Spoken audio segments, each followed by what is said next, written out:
যখন আপনি ঘুমাতে যাবেন ঠিক 2 মিনিট আগে সিলিন্ডার হয়ে যাবেন মনে মনে, মওলা বান্দা হাজির তোমার রহমতের দরবারে ভিক্ষা নেওয়ার জন্য। মওলা তুমি রহমান, তুমি গফফার, তুমি সত্তার, তুমি খালিক, তুমি মালিক। তোমার কাছে না চাইলে চাইবো তো চাইবো কার কাছে মওলা? তুমি না দিলে তো আমাকে দেওয়ার মতো কেউ নেই।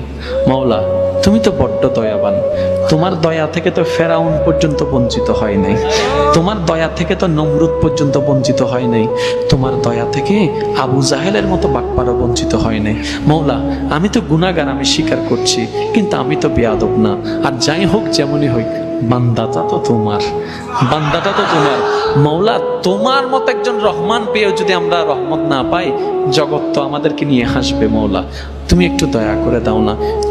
তুমি দয়া করলে 40 বছরের গুনাহ সেকেন্ডে মাফ হয়ে যাবে।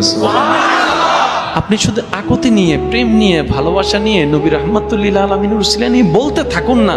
এবার একটু কল্পনা করে দেখুন, এই অভ্যাসটা যদি আপনি সারা জীবনে মরণের আগ পর্যন্ত 100 বার করার সুযোগ পান, এই 100 বার করার ভিতরে যদি একবার কবুল হয়ে যায়,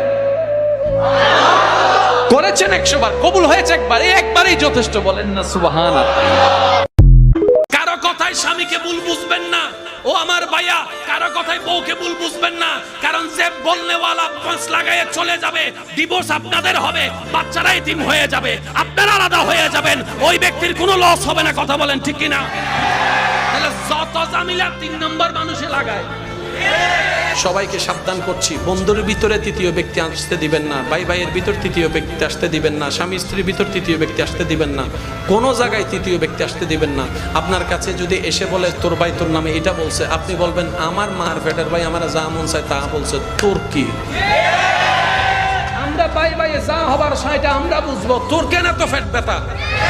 আজকে যদি আমি উপবাস থাকি, তোর ঘর থেকে দেখেছি চাউল দিবি না?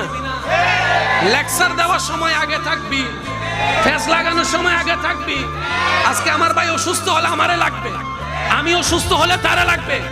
আপনারা যখন তৃতীয় ব্যক্তিকে বের করা শুরু করবেন, সম্পর্ক মজবুত হয়ে যাবে। কথা বলেন ঠিক কি?